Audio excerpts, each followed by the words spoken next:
ناظرین، کسی شخص نے حضرت علی رضی اللہ عنہ کے سامنے بلند آواز سے استغفر اللہ کہا تو آپ نے اس سے فرمایا، کچھ معلوم بھی ہے کہ استغفار کیا ہے؟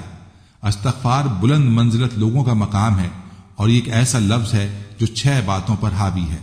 اول یہ کہ جو ہو چکا اس پر نادم ہو، دوسرا یہ کہ ہمیشہ کے لیے اس کے مرتکب نہ ہونے کو پکا ارادہ کر چکا ہو، تیسرا یہ کہ مخلوق کے حقوق ادا کرنا، یہاں تک کہ اللہ کے حضور میں اس حالت میں پہنچو کہ تمہارا دامن پاک و صاف ہو اور تم پر کوئی مواخذہ نہ ہو، چوتھا یہ کہ جو فرائض تم پر عائد کیے گئے تھے اور تم نے انہیں ضائع کر دیا تھا انہیں اب پورے طور پر بجا لاؤ، پانچواں یہ کہ جو گوشت حرام سے نشوونما پاتا رہے اس راہ ہے اس کو غم و اندھوں سے پگھلاؤ، یہاں تک کہ کھالوں کو ہڈیوں سے ملا دو، پھر سے ان دونوں کے درمیان نیا گوشت پیدا ہو، اور چھٹا یہ کہ اپنے جسم کے اطاعت کے رنج سے آشنا کرو جس طرح اپنے گناہ کی شیرنی سے لذت اندوز کیا ہے، اور پھر کہو استغفر اللہ۔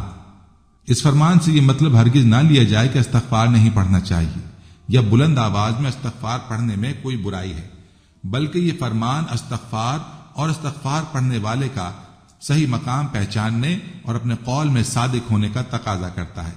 اس فرمان میں اس جانب اشارہ ہے استغفر اللہ۔ استغفار ایک ایسا عمل ہے جس پر وعدہ خدا بندی ہے کہ امت عذاب سے محفوظ رہے گی۔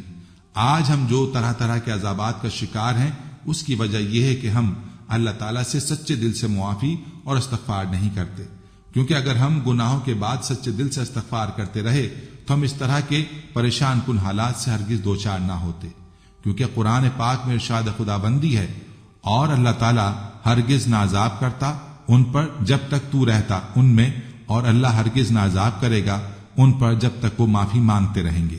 حضرت علی رضی اللہ عنہ کا ارشاد ہے کہ عرض کائنات میں 2 امان دیے گئے، زمین کے 2 امان میں سے ایک تو اٹھا لیا گیا اور وہ رسول اللہ صلی اللہ علیہ وآلہ وسلم کی ذات گرامی ہے، اور دوسرا باقی رہ گیا اور وہ استغفار ہے، اس کو مضبوطی سے پکڑ لو۔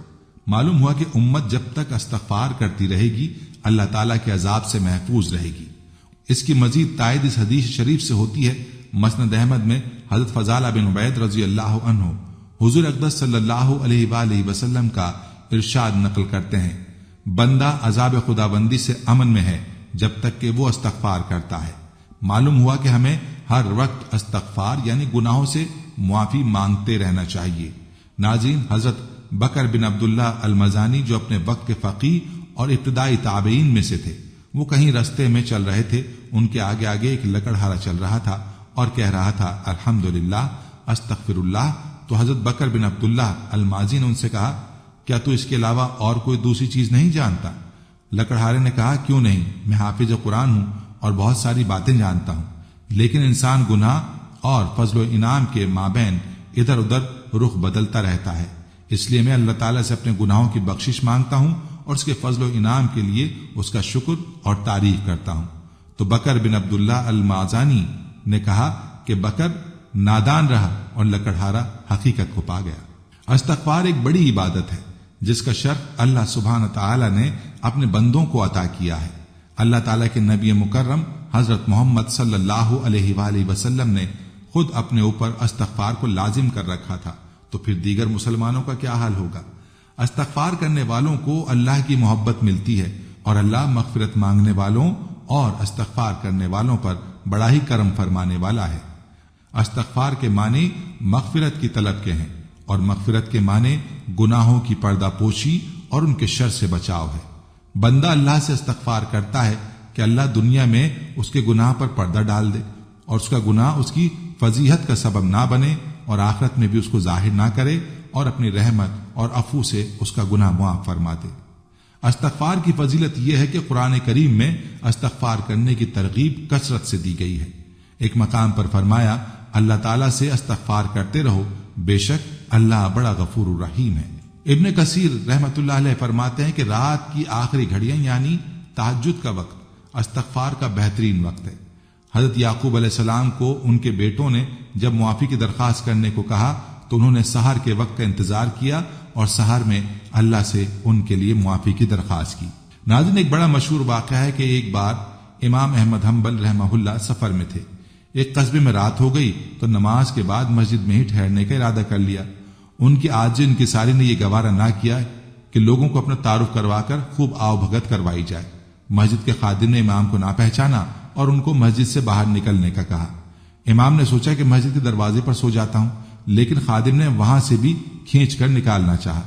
یہ تمام منظر ایک نان بائی نے دیکھ لیا جو مسجد کے قریب ہی تھا۔ اس نان بائی نے امام کو اپنے گھر رات ٹھہرنے کی پیشکش کر دی، جبکہ وہ امام کو جانتا بھی نہ تھا۔ امام جب اس کے گھر تشریف لے گئے تو دیکھا کہ نان بائی کام کے دوران بھی کثرت سے استغفر اللہ کر رہا ہے۔ امام نے استفسار کیا، کیا تمہیں اس قدر استغفار کرنے کا پھل ملا ہے؟ نان بائی نے جواب دیا، میں نے جو بھی مانگا اللہ مالک الملک نے عطا کیا ہے، ہاں ایک دعا جو ابھی تک قبول نہیں ہوئی۔ امام نے پوچھا وہ کون سی دعا ہے؟ نان بائی بولا، میرے دل میں کچھ دنوں سے یہ خواہش مچل رہی ہے کہ امام احمد حنبل رحمہ اللہ سے ملنے کا شرف حاصل کروں۔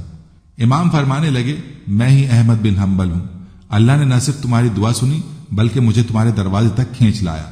ایک اور روایت ہے کہ حضرت حسن بصری رحمہ اللہ سے کسی نے قحط سالی کی شکایت کی، فرمایا استغفار کرو۔ کسی نے تنگ دستی کی شکایت کی تو فرمایا استغفار کرو۔ تیسرے آدمی نے اولاد نہ ہونے کی شکایت کی تو فرمایا استغفار کرو۔ چوتھے نے شکایت کی کہ پیداوار زمین میں کمی ہے، فرمایا استغفار کرو۔ پوچھا گیا، آپ نے ہر شکایت کا ایک ہی علاج کیسے تجویز فرمایا؟ تو انہوں نے یہ آیت تلاوت فرمائی، استغفار کرو اپنے رب سے، بے شک وہ ہے بخشنے والا، وہ کثرت سے تم پر بارش بھیجے گا اور تمہارے مال اور اولاد میں ترقی دے گا اور تمہارے لیے باغات بنا دے گا اور تمہارے لیے نہریں جاری فرما دے گا۔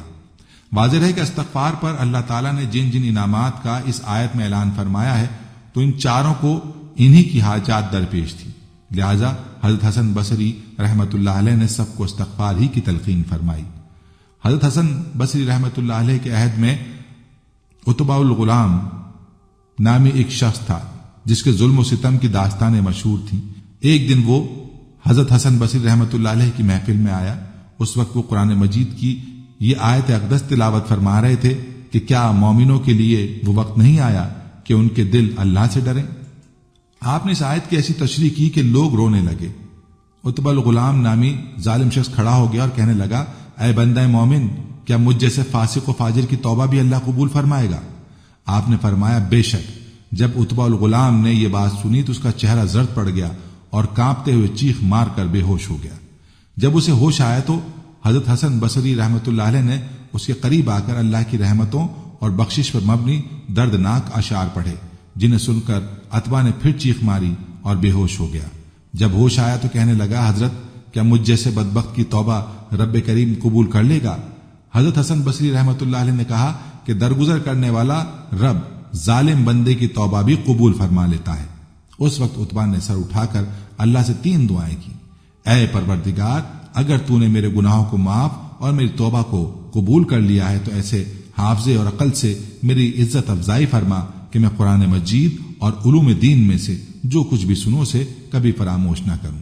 اے پروردگار، مجھے ایسی آواز عنایت فرما کہ میری قرأت سن کر سخت سے سخت دل بھی موم ہو جائے، اور اے پروردگار، مجھے رزق حلال عطا فرما اور ایسے طریقے سے دے جس کا تصور بھی نہ کر سکوں۔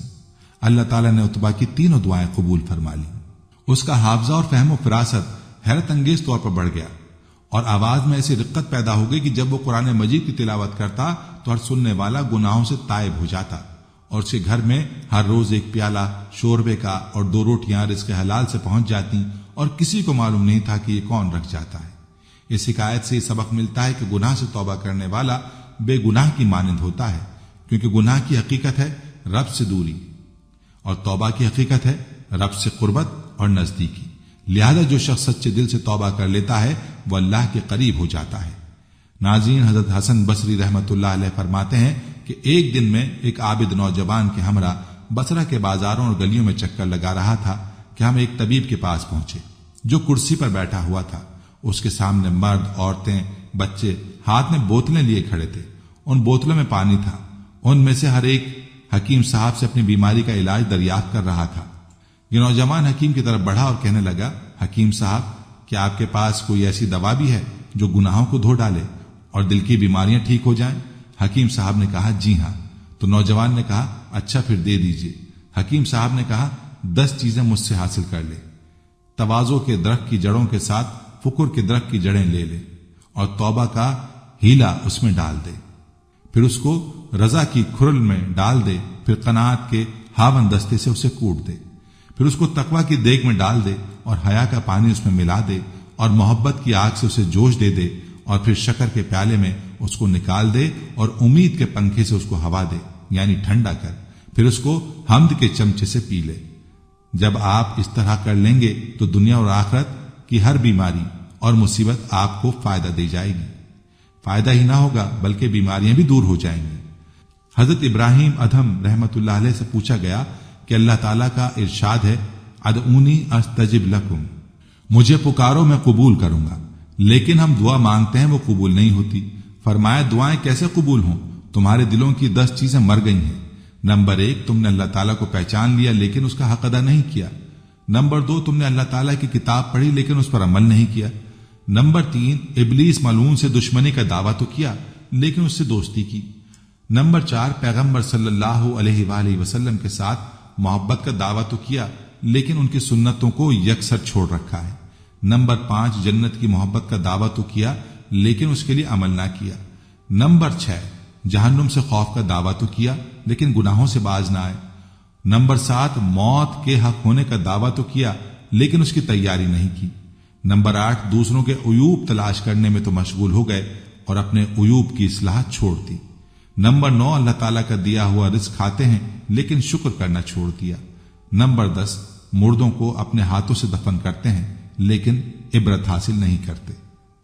ناظرین، اللہ کا عذاب بہت سخت ہے، لیکن اگر اپنے گناہوں کی وجہ سے انسان کسی آزمائش میں آ جائے تو اس کو ختم کرنے کا بھی اللہ تبارک و تعالی نے طریقہ بتا دیا ہے، جو حضرت نوح علیہ السلام کی زبانی قرآن میں بیان فرمایا ہے کہ انہوں نے کہا اپنے رب کے حضور استغفار کرو، وہ تمہیں 5 نعمت دے گا اور یقین رکھنا وہ معاف ضرور کرے گا کیونکہ وہ بہت زیادہ معاف کرنے والا ہے۔ وہ 5 نعمتیں یہ ہیں۔ نمبر 1، آسمان سے تم پر موسلا دھار بارش برسائے گا۔ نمبر 2، تمہارے مال کے ذریعے۔ نمبر 3، اولاد کے ذریعے مدد کرے گا۔ نمبر 4، تمہیں باغات عطا فرمائے گا، اور نمبر 5، اور نہریں عطا فرمائے گا۔ پتہ چلا کہ استغفار پر اللہ تبارک و تعالی آسمان و زمین اور اس کے درمیان کی نعمتیں انسان کو عطا فرماتا ہے۔ ملاحظہ فرمائے کہ پہلی نعمت کا تعلق آسمان سے بتایا، دوسری اور تیسری کا تعلق آسمان و زمین کے درمیان سے بتایا، اور چوتھی اور 5ویں کا تعلق زمین سے بتایا، جس کا واضح مطلب یہ ہے کہ آسمان و زمین اور اس کے درمیان کی نعمتیں اللہ تعالیٰ استغفار کی برکت سے عطا فرمائے گا۔ اب استغفار سے 5 نعمتیں مل رہی ہیں، لیکن ہماری جو پوری زندگی کی ضروریات ہیں جسے ہم اپنے نعروں میں ذکر کرتے ہیں، یعنی روٹی، کپڑا اور مکان، وہ صرف اس میں ایک اموال سے متعلق ہے۔ اس کے علاوہ کی نعمتیں مال کے ذریعے حاصل نہیں کی جا سکتی، اس لیے مصنوعی بارشیں اب تک کارآمد نہیں بنی، بلکہ اسے صرف سازشوں اور دیگر کاموں کے لیے استعمال کیا گیا ہے، اور نہ ہی اولاد مال کے ذریعے حاصل کی جا سکتی ہے۔ جب تک اللہ تعالیٰ نہ چاہے اولاد نہیں مل سکتی۔ بچوں کو گود لینا اولاد کی نعمت کی طرح نہیں ہے۔ غرض انسان اولاد کی نعمت مال کے ذریعے حاصل نہیں کر سکتا، اس لیے یہ کہنا بیجا نہیں ہوگا کہ اولاد خالص اللہ کا فضل ہے جو مال کے ذریعے حاصل نہیں ہو سکتا۔ چوتھی چیز باغات ہیں، یعنی زمین کو اللہ تعالیٰ زرخیزی نصیب فرمائے گا، اگرچہ شہروں میں بسنے والے ان باغات اور کھیتوں کو دیہاتی زندگی سے ملائیں، لیکن حقیقت یہ ہے کہ اگر زمین میں زرخیزی نہ ہو تو شہروں میں بسنے والے آٹے دال تک کے لیے ترس جائیں۔ ان ممالک کی طرح جن کے پاس پیسہ وافر مقدار میں ہے لیکن ان کی خوراک مکمل باہر پر مدار رکھتی ہے، جب تک باہر سے کچھ نہ آ جائے اور پھر جیسا کیسا بھی ہو انہیں وہی استعمال کرنا پڑتا ہے۔ تو زمین کی زرخیزی مال سے نہیں ہوتی، یہ زرخیز زمین اللہ کی بہت بڑی نعمت ہے، اور اللہ تعالیٰ فرماتا ہے کہ یہ میں استغفار کی برکت سے عطا کرتا ہوں۔ 5ویں چیز جس کا ذکر ہے وہ نہریں ہیں۔ سمندر اگرچہ بہت بڑا ہے، دنیا کے ایک بہت بڑے حصے پر غالب ہے، لیکن زمینی فوائد جتنے نہروں کے پانی سے حاصل کیے جا سکتے ہیں اس قدر سمندر کے پانی سے نہیں کیے جا سکتے۔ بعض حضرات نے تو اس دور کی جنگوں کو ہی میٹھے پانی سے جوڑ دیا ہے کہ اس وقت دنیا کی ایک بڑی جنگ میٹھے پانی کی وجہ سے ہوگی۔ اس سے حاصل ہونے والی معدنیات جو اس دور کے نظام کو چلانے کے لیے ضروری سمجھے جاتے ہیں وہ سب کچھ اس میٹھے پانی سے ملائے جاتے ہیں، اور یہ نعمت اللہ تعالیٰ فرماتا ہے کہ میں استغفار کی برکت سے عطا کروں گا۔ غرض یہ ہے کہ آسمان اور زمین اور اس کے درمیان کی نعمتوں کو اللہ تعالیٰ نے استغفار کے ساتھ جوڑ دیا ہے، اور وجہ اس کی یہ ہے کہ زمین میں جو فساد برپا ہے وہ اللہ کی نافرمانی کی وجہ سے ہے۔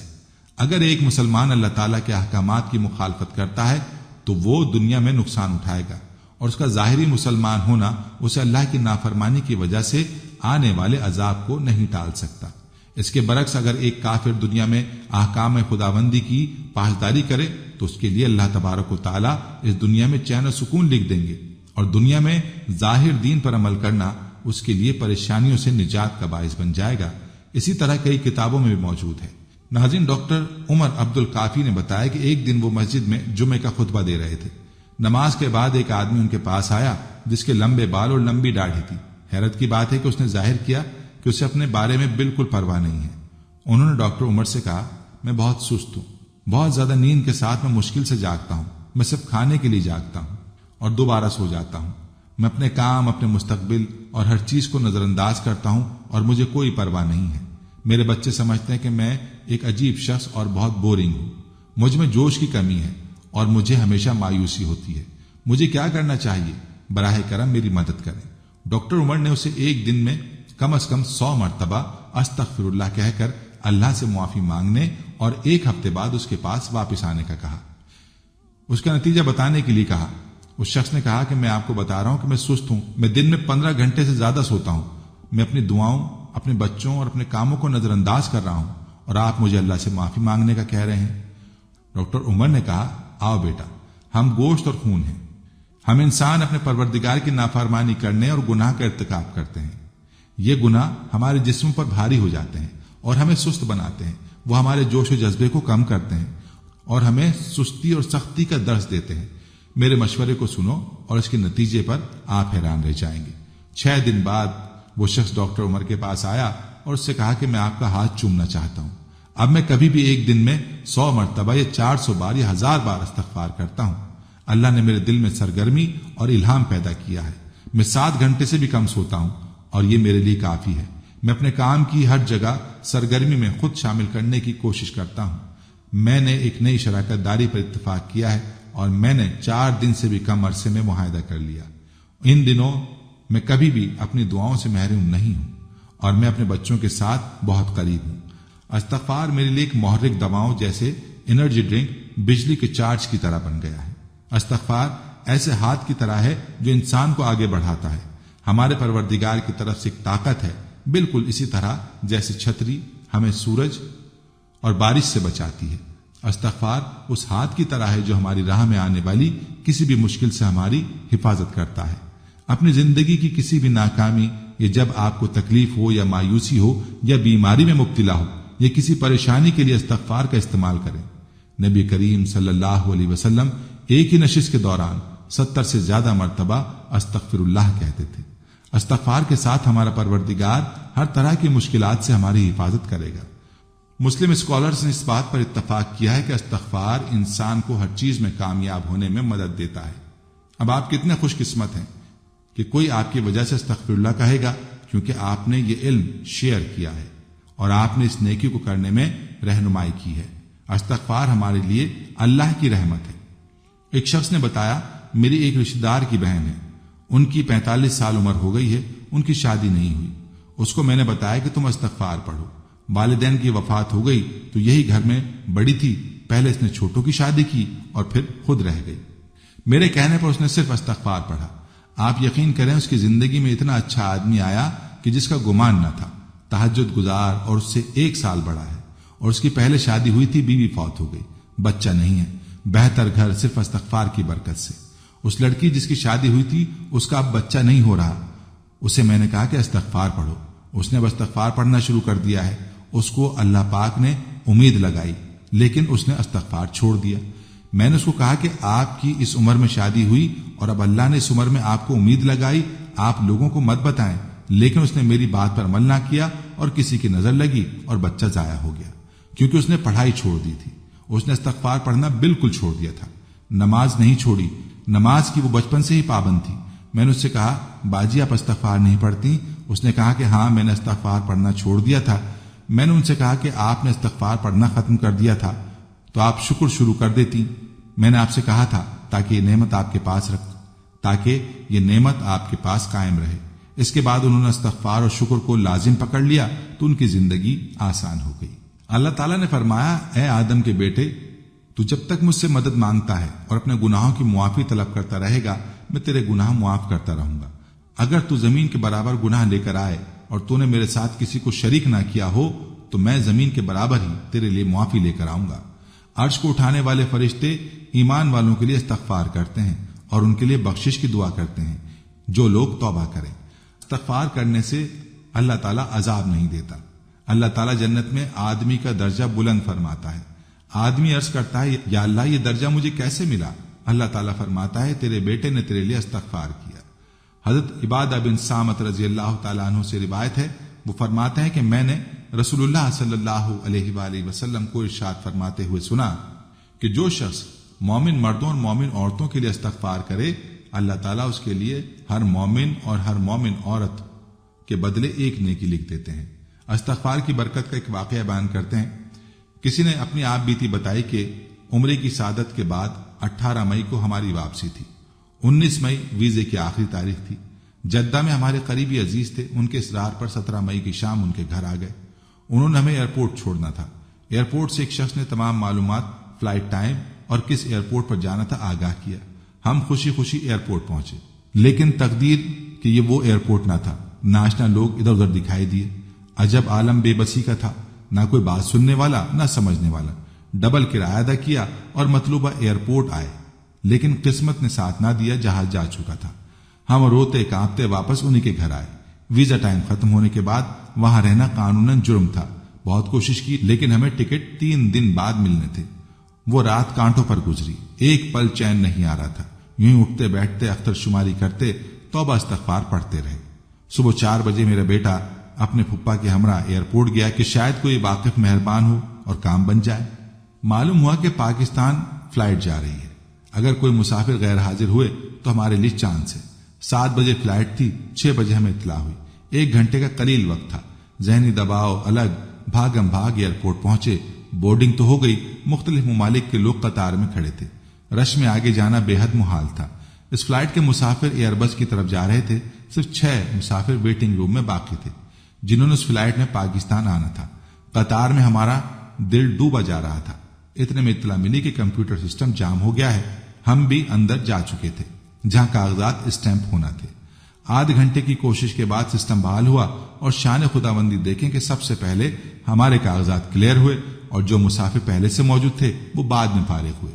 وہ رب کتنا مہربان اور کتنی کرم نوازیاں کرتا ہے۔ ہماری گستاخیوں اور ہماری حکم عدولیوں پر بھی وہ قادر مطلق مشکل گھڑی میں کام آتا ہے، غیبی امداد کرتا ہے، بے عمل اور بے وصف لوگوں کی عیب پوشی کرتا ہے۔ یہ استغفار کی کثرت کا نتیجہ تھا۔ یوں تو اسلام بطور دین ایک مکمل ضابطہ حیات ہے جو مسلمانوں کو بامقصد زندگی گزارنے کا مکمل طریقہ بتاتا ہے۔ اللہ تعالیٰ نے انسان کو اشرف المخلوقات بنایا، یعنی سوچنے سمجھنے کی صلاحیت دی، صحیح اور غلط کی آگاہی دی۔ اب یہ انسانی عقل پر منحصر ہے کہ وہ سیاہ کرتا ہے یا سفید، لیکن انسان خطا کا پتلا ہے اور اللہ ہمیشہ اپنے بندوں کے ساتھ رحم کا معاملہ کرتا ہے۔ اس لیے اس نے مسلمانوں کے لیے ہدایت کا راستہ بھی کھلا رکھا ہے تاکہ اگر کوئی مسلمان گناہ کا مرتکب ہو جائے تو وہ توبہ استغفار سے فلاح کا راستہ پا سکے۔ استغفر اللہ، یا اللہ مجھ گناہ گار کو بخش دے۔ یہ ایک سادہ لیکن طاقتور دعا ہے۔ گناہوں کے بوجھ سے اگر دل بھاری ہو، ذہن پریشانیوں کا شکار ہو جائے تو استغفر اللہ کی ایک سادہ سی دعا آپ کے دل کو پرسکون کر دیتی ہے، جسے کسی بھی وقت جب بھی چاہیں پڑھ سکتے ہیں۔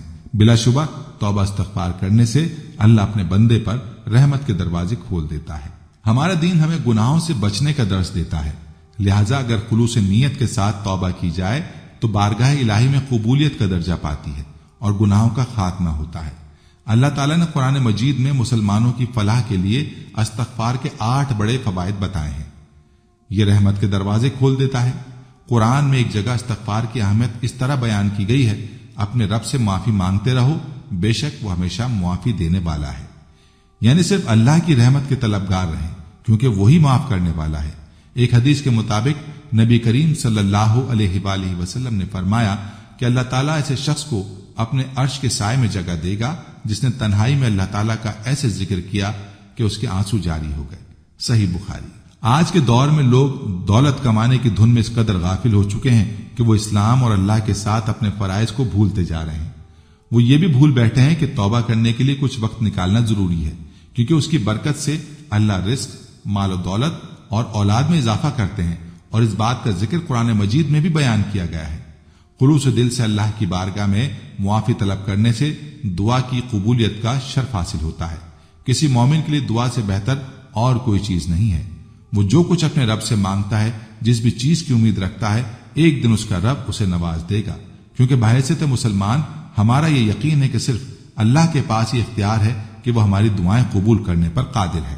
رزق میں اضافہ۔ قرآن مجید میں اللہ پاک کا یہ وعدہ ہے کہ اللہ سے معافی طلب کرتے رہنے سے وہ رزق میں خیر و برکت ڈالتا ہے۔ مومن کے رزق میں یہ فراوانی ایک مخصوص مدت کے لیے ہوتی ہے۔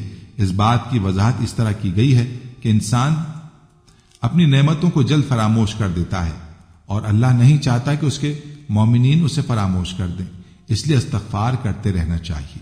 اس حوالے سے فرمان مصطفیٰ ہے کہ جس نے استغفار کو اپنے اوپر لازم و ملزوم کر لیا، اللہ اس کی پریشانی دور فرمائے گا اور ہر تنگی سے اسے راحت عطا فرمائے گا، اور اسے ایسی جگہ سے رزق عطا فرمائے گا جہاں سے اسے گمان بھی نہ ہو۔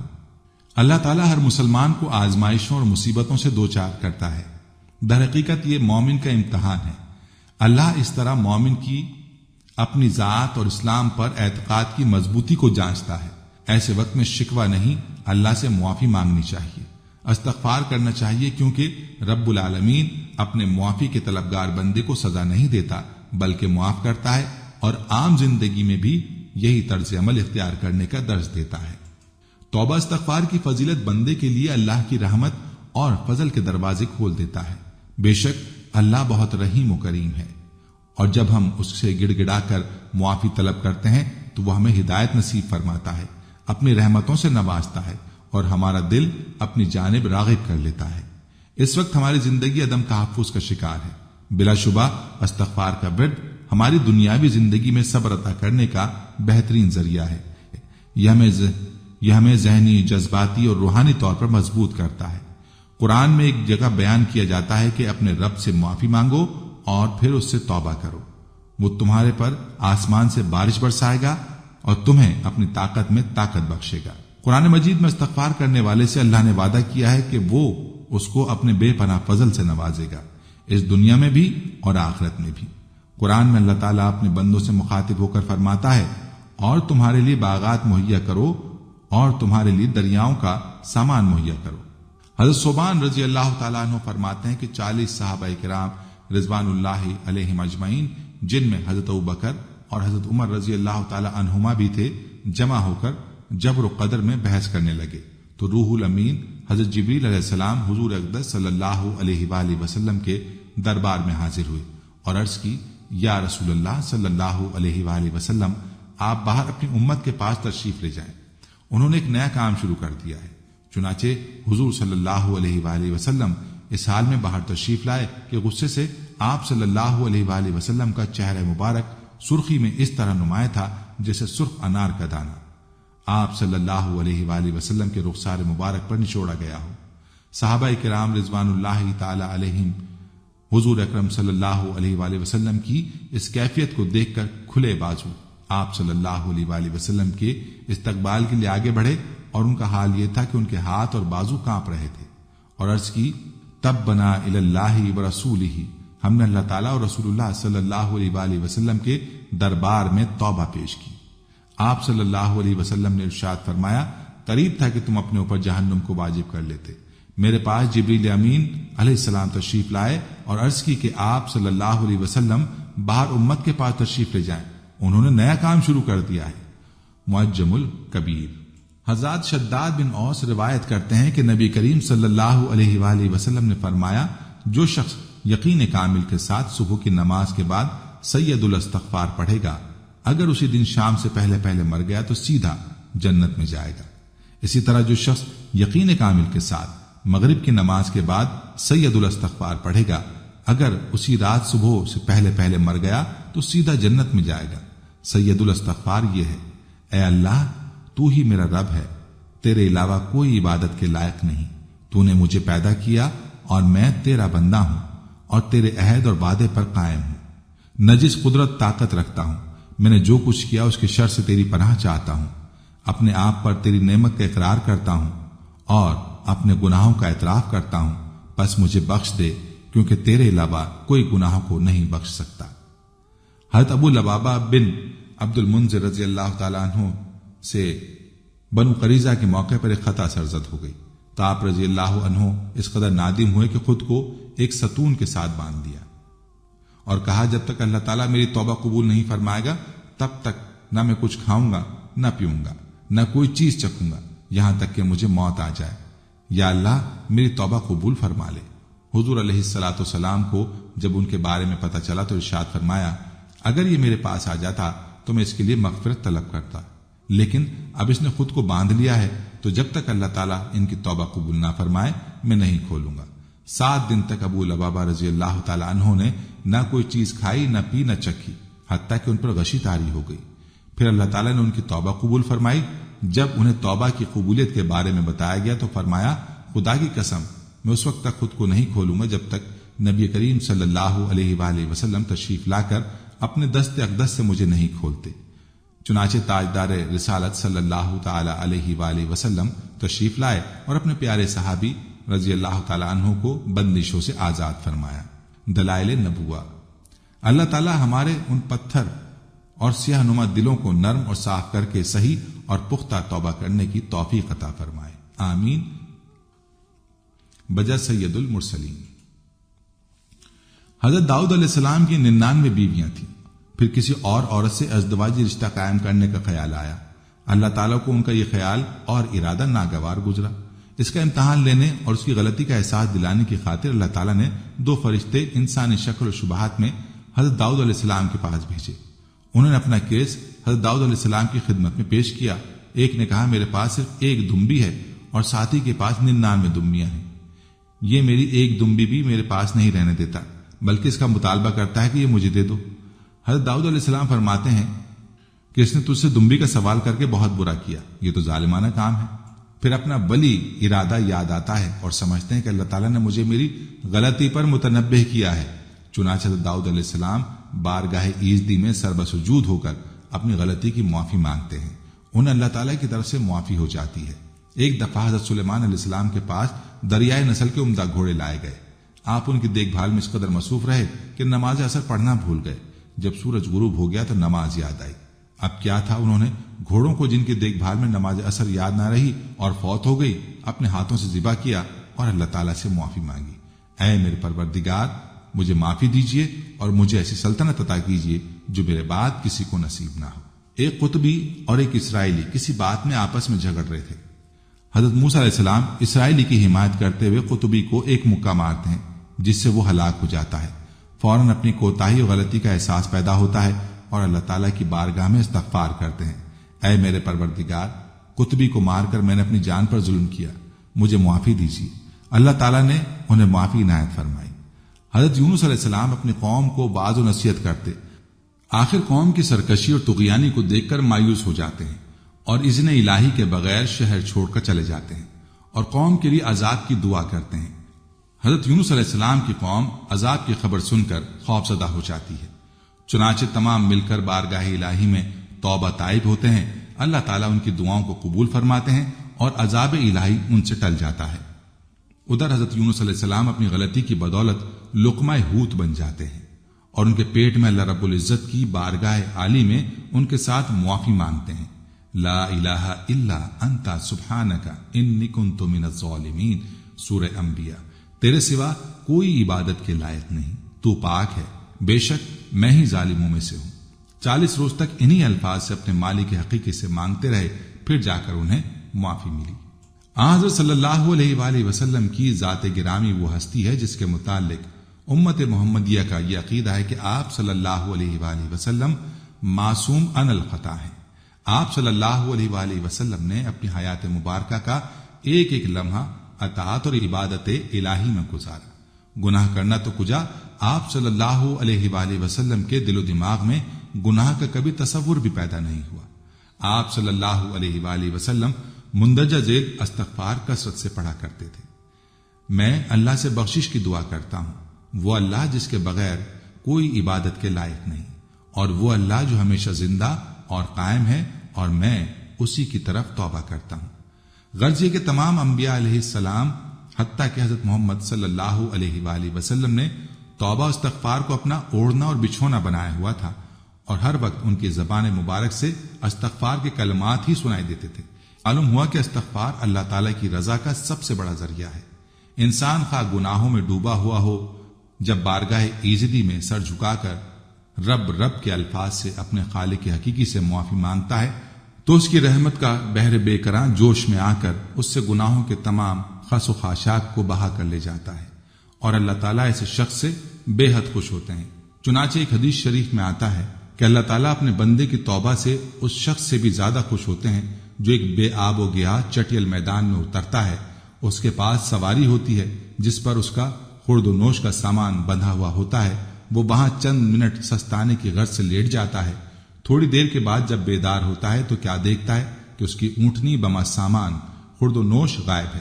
اس کی تلاش میں جنگل کا کونا کونا چھانتا ہے، لیکن کہیں سے سراغ نہیں ملتا، حتیٰ کہ گرمیوں و تشنگی سے مغلوب ہو کر اسی جگہ پر واپس آ جاتا ہے جہاں پہلے لیٹا ہوا تھا۔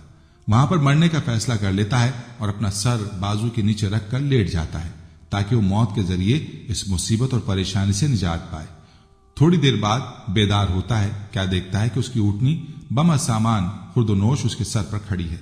یہ ماجرا دیکھ کر خوشی سے پھولا نہیں سماتا۔ فرحت و انبساط کا اس قدر غلبہ ہوتا ہے کہ اس کا دماغی توازن درست نہیں رہتا۔ خوشی میں آ کر کہتا ہے کہ یا الہی، تو میرا بندہ ہے اور میں تیرا رب ہوں۔ ویسے تو جس لمحے اور جس ساتھ انسان اللہ تعالیٰ کو یاد کرتا ہے اور پکارتا ہے تو وہ سنتا ہے اور مجیب الدعوات ہے، لیکن رات کا آخری ثلث اس کام کے لیے زیادہ مخصوص ہے۔ حضرت یعقوب علیہ السلام سے جب ان کی اولاد نے اپنی غلطی کی معافی چاہی تو جواب دیا کہ میں جلد ہی اپنے پروردگار سے تمہاری معافی کی درخواست کروں گا۔ چنانچہ مفسرین نے بیان کیا ہے کہ انہوں نے اپنی اولاد کی کوتاہی کی معافی کی درخواست ہنگام سحر بارگاہ ایزدی میں پیش کی تھی۔ حضرت عبداللہ بن عمر رات کو نماز پڑھتے، جب رات کا آخری حصہ ہوتا تو دعا اور استغفار میں مشغول ہو جاتے۔ حضرت انس بن مالک فرماتے ہیں کہ ہمیں یہ حکم تھا کہ رات کو جب نماز پڑھیں تو صبح تک استغفار میں مشغول رہیں۔ انسان کے گناہ خواہ ریت کے ذروں کے برابر ہوں یا بحر بے کراں کے قطرات سے زائد ہوں تو بھی استغفار سے سب محو ہو جاتے ہیں۔ چنانچہ نبی کریم صلی اللہ علیہ وآلہ وسلم فرماتے ہیں، اللہ تعالیٰ کا ابن آدم، تو جب تک مجھ سے دعا کرے گا اور امید رکھے گا تیرے جو بھی گناہ ہوں گے معاف کر دوں گا، اور مجھے اس بات کی کوئی پرواہ نہیں۔ اے آدم کے بیٹے، اگر تیرے گناہ آسمان کی بلندیوں تک پہنچ جائیں پھر تو مجھ سے معافی مانگے تو بھی میں تجھے گناہوں سے معافی دوں گا، اور مجھے اس کی کوئی پرواہ نہیں۔ اے ابن آدم، اگر تو زمین کے برابر گناہ لایا لیکن شرک نہ کیا تو میں اتنی ہی مغفرت اور بخشش لے کر تیرے پاس آؤں گا۔ جس طرح لوہا پانی میں پڑا رہنے سے زنگ خوردہ ہو جاتا ہے، اسی طرح انسانی قلوب گناہوں کی نجاست سے آلودہ ہونے کے باعث زنگ خوردہ اور سیاہی آلود ہو جاتے ہیں۔ ایسے وقت استغفار کی ریتی ہی اس زنگ کو دور کر کے چمکا سکتی ہے۔ چنانچہ حضور صلی اللہ علیہ وآلہ وسلم کی ایک طویل حدیث ہے جس کے آخر میں یہ ذکر ہے، یعنی اگر انسان توبہ کر لے، اپنے گناہوں سے معافی مانگے تو اس سے اس کا قلب چمک اٹھتا ہے۔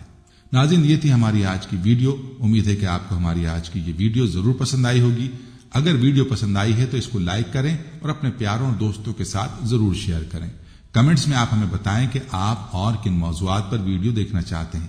اس کے ساتھ ساتھ آپ کمنٹس میں ہم سے سوالات بھی پوچھ سکتے ہیں، لیکن یہ سب کرنے سے پہلے ہمارے چینل کو سبسکرائب کر لیں اور بیل کے بٹن کو بھی پریس کر لیں تاکہ ہماری آنے والی مزید معلوماتی ویڈیوز کا نوٹیفیکیشن آپ کو بر وقت مل سکے اور آپ علم کے اس خزانے سے مستفید ہو سکیں۔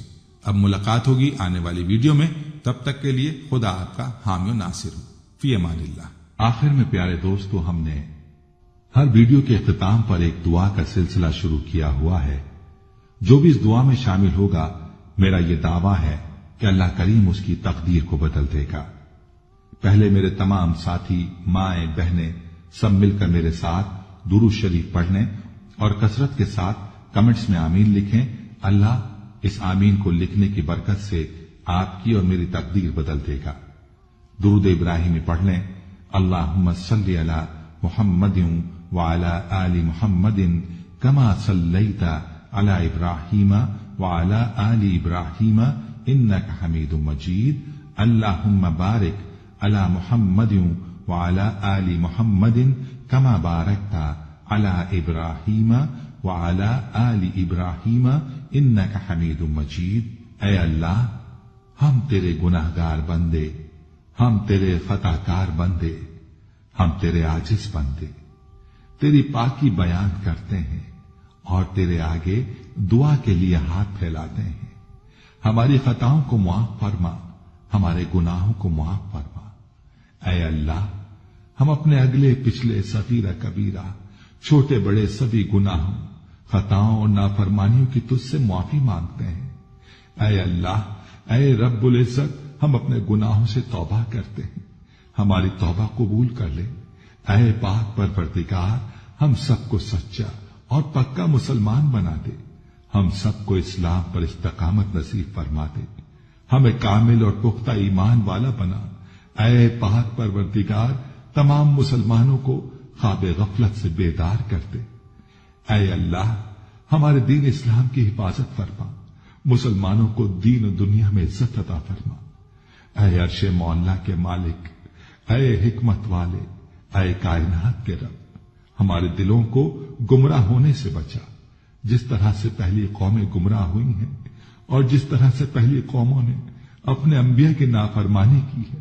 اے اللہ، تو ہمیں ایسی نافرمانی سے بچا۔ اے اللہ، تو ہمیں ان عذابوں سے بچا جو تو نے پچھلی قوموں پر نازل کیے ہیں۔ اے اللہ، تو ہمیں ان تمام گناہوں سے بچا جن گناہوں میں پچھلی قومیں مبتلا ہوئی ہیں۔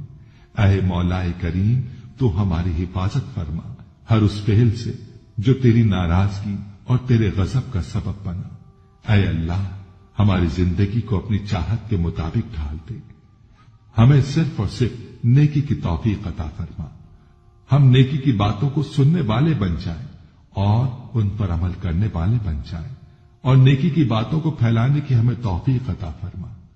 اے اللہ، یہ دور فتنے کا دور ہے، امت کے اندر ہر طرح کے گناہ پائے جاتے ہیں، تو ہمارے حال پر رحم فرما اور ہمیں گناہوں سے بچنے کی توفیق عطا فرما۔ اے اللہ، تو کریم ہے، تو رحیم ہے، تو رحمان ہے، تو غفور الرحیم ہے، تو ہمارے گزشتہ گناہوں کو معاف فرما دے اور آئندہ کے لیے ہمیں گناہوں سے بچنے کی توفیق عطا فرما۔ اے اللہ، ہمارے تن من، ہمارے دل کو، دماغ کو، روح کو، جسم کو پاکیزہ بنا دے، ہمارے دلوں پر لگے زنگ کو، ہمارے دلوں پر جمی گندگی اور میل کو اپنی رحمت سے دھو ڈال۔ اے اللہ، ہمیں اپنے عذاب اور رسوائی سے بچا۔ اے پاک پروردگار، تمام مسلمانوں کی افلاس، سستی اور غفلت سے حفاظت فرما۔ یا اللہ، اسلام کا بول بالا فرما، اسلام کا جھنڈا بلند فرما۔ اے اللہ، کل امت محمدیہ کو حشر کی رسوائی سے پناہ عنایت فرما۔ اے اللہ، ہم سے راضی ہو جا، ہمیں شیطان اور نفس کے شر سے بچا۔ اے پاک پروردگار، ہمارے قدموں کو صراط مستقیم پر قائم رہنے والا بنا دے، ہم پر اپنی خاص رحمت نازل فرما اور اپنے قہر و غضب سے بچا لے۔ اے اللہ، ہمیں ان لوگوں کی صحبت عطا فرما جو کہ تیرے پسندیدہ بندے ہوں اور ہمیں تجھ سے قریب کر دیں، جو تیری یاد دلاتے رہیں اور ہمارے ایمان میں اضافے کا سبب بنے، اور ہماری نیکی کے سفر کی منزل جنت ہو اور تیری رضا کا حصول ہو۔ اے اللہ، ہمیں وہ طاقت نہ دے جس سے ہم دوسروں کو کمزور کر دیں، ہمیں وہ دولت نہ دے جس کی خاطر ہم دوسروں کو غریب سمجھیں، ہمیں وہ علم نہ دے جسے ہم اپنے سینے میں چھپا کر رکھیں، ہمیں وہ بلندی نہ دے کہ ہمیں پستی میں کچھ نظر نہ آئے، ہمیں وہ سب کچھ دے جو ہم دوسروں میں بانٹ سکیں اور سب کے برابر ہو جائیں۔ اے پاک پروردگار، کوئی کام آسان نہیں مگر تو جسے آسان کر دے، اور جب تو چاہتا ہے مشکل کو آسان کر دیتا ہے۔ یا اللہ، جتنے بھی مسلمان بہن بھائی مشکل میں ہیں، ان کے مشکلات کو آسان فرما دے۔ یا اللہ، ہمیں کبھی بھی کسی بھی حالات میں مشکلوں اور پریشانیوں میں، خوشیوں میں، راحتوں میں کبھی بھی اکیلا مت چھوڑنا۔ اے پاک پروردگار، ہماری کوشش یہی ہے کہ ہم نیکی کی بات کو پھیلائیں تاکہ تمام انسان ان گناہوں سے خود کو بچا سکیں جن گناہوں کی وجہ سے گزشتہ قوموں پر